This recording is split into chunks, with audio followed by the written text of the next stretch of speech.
guys, welcome to what I'm cooking tonight. So as it turned out at work today, I went down to grab some lunch and I noticed that the Lily Valley pork was on sale, so I thought I would grab some of the pork belly for dinner tonight.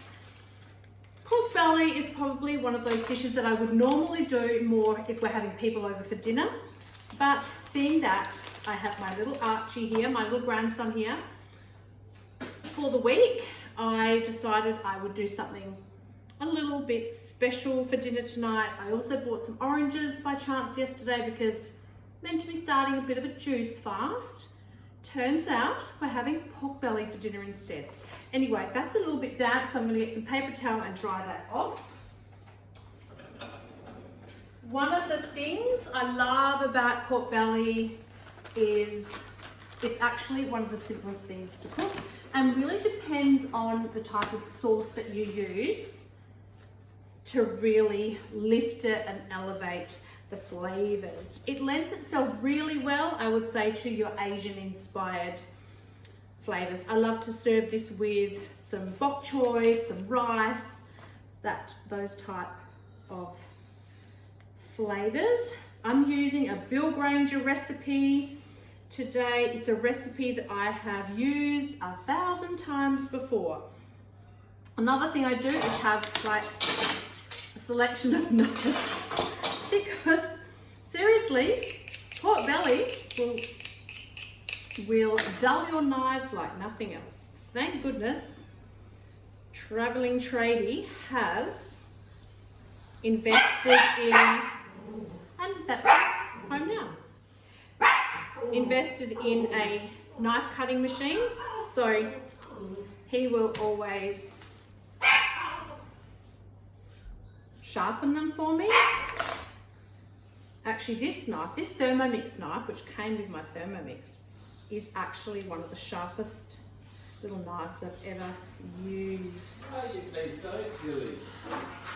So we just want to score this, and as you can see,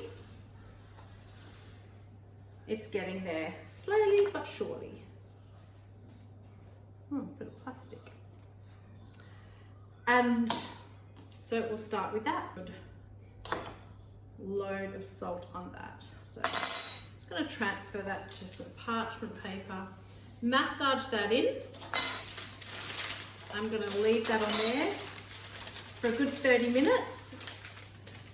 So you can see that. A good 30 minutes, we'll leave that there. And I think I'll take the dog for a walk and we'll be back to see what happens with that.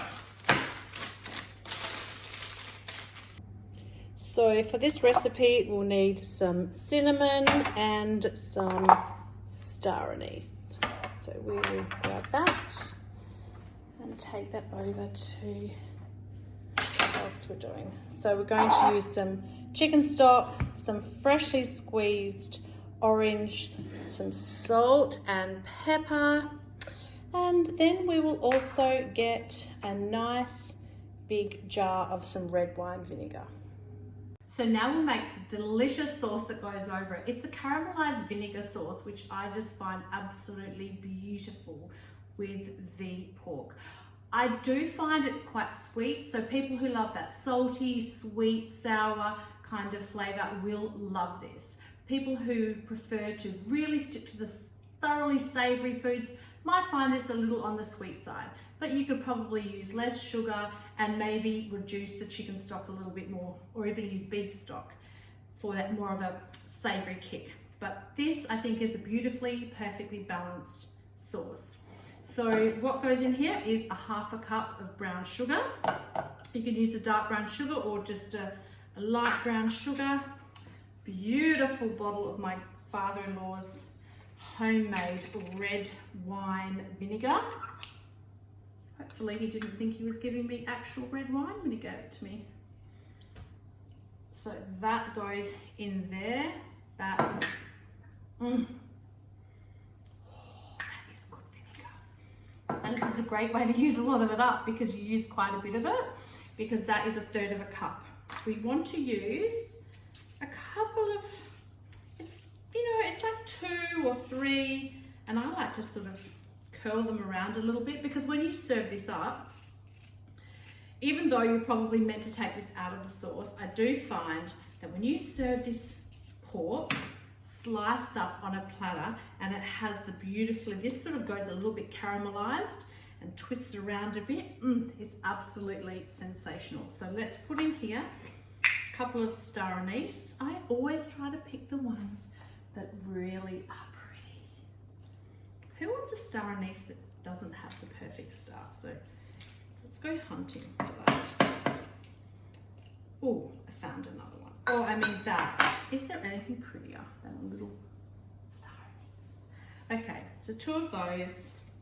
Really, only need 2, and a cinnamon scroll. Well, cinnamon stick.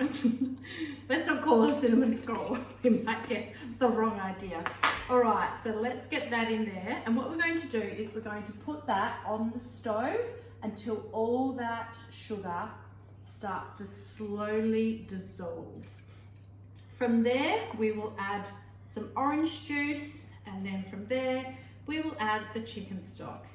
You can reduce that down as much as you like or as little as you like, depending on the sort of viscosity or the sort of strength of the sauce that you want.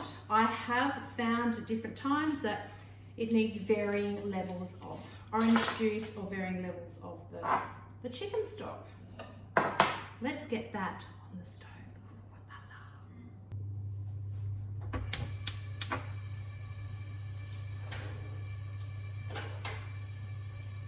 We want to get this fully dissolved and a little bit syrupy. So that is what we're looking for. And once that has happened, which should take about 5 minutes, we're then going to add our other ingredients.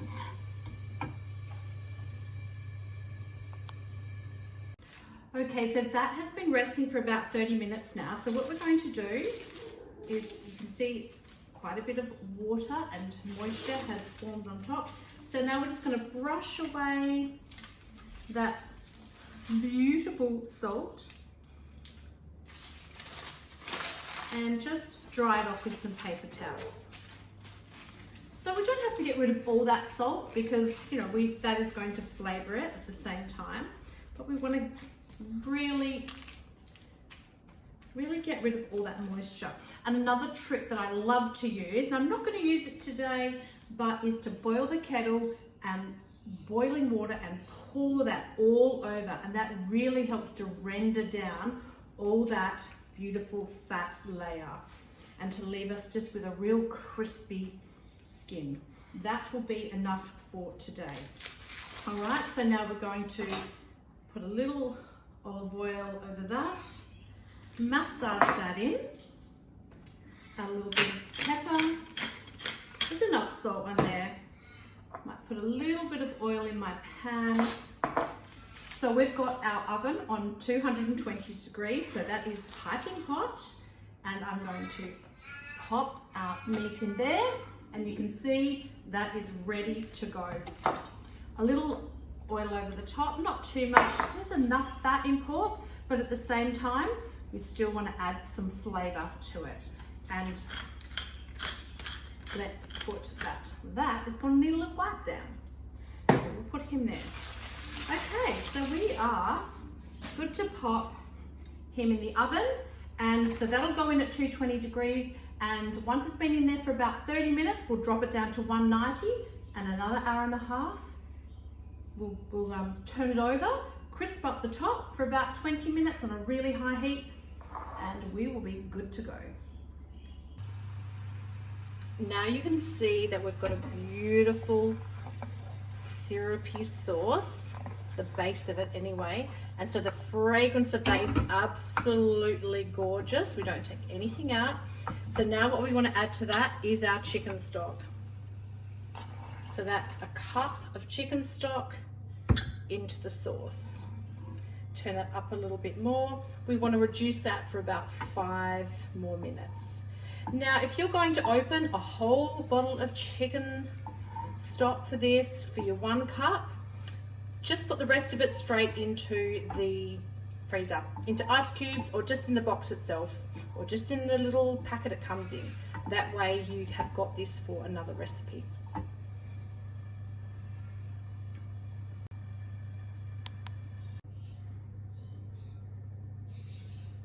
Once that has reduced down just a little bit, we are free to add in our freshly squeezed orange juice. I have at a pinch used an orange juice that I had in the fridge, because sometimes when this mood strikes to make this beautiful dish, you just use what you have. All right, so that is going to go in there. We'll pop that up a little higher. We'll get that moving. And this can be made ahead of time, so you can make this the day before or the morning of, when you're having people for dinner, people for lunch, anything like that. So I don't think that needs anything more than just to sit and just to do its thing, bubble down and get nice and syrupy, so that we can just drizzle that all over our beautiful pork belly. Fresh out of the oven. So now turn that over, and that is going to have to go back in to get crispy. So parts of it are crispy, but the rest of it needs to get really crispy. So another 20 minutes and that will be good to go. We'll let it rest for a bit and then we will serve it up. So here's where our dish all comes together. Finely slice a red chilli and set aside. Once we have taken the meat out and it has rested for about 10 minutes, place that face down on our chopping board.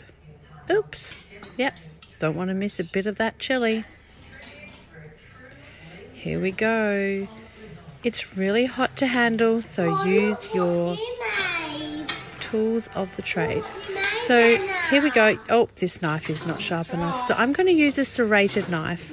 In the past, I have used an electric knife. This is a great way to slice through nice even slices. Once I have cut through to the crispy skin, I then take a sharp chopping knife and, oh yeah, cut through like that. Fantastic. This is where we want to then turn the whole dish over right side up. If you cut the whole lot at once, lay it on a beautiful rectangle platter. It looks fantastic. I like to serve with any choice of herbs. Sometimes I layer it with coriander and mint. Today this was a little bit of mint and parsley. Pop over your delicious red chilies and pièce de résistance, the sauce. My sauce was not as thick as sometimes I like it, but I know I'm going to be eating this tomorrow, so this will definitely thicken overnight. Drizzle that sauce over. Oh yeah, how good does that look? Serve this with rice, bok choy, noodles, anything that takes your fancy. This comes out as a beautiful dinner when you're having guests over, or a fabulous midweek meal.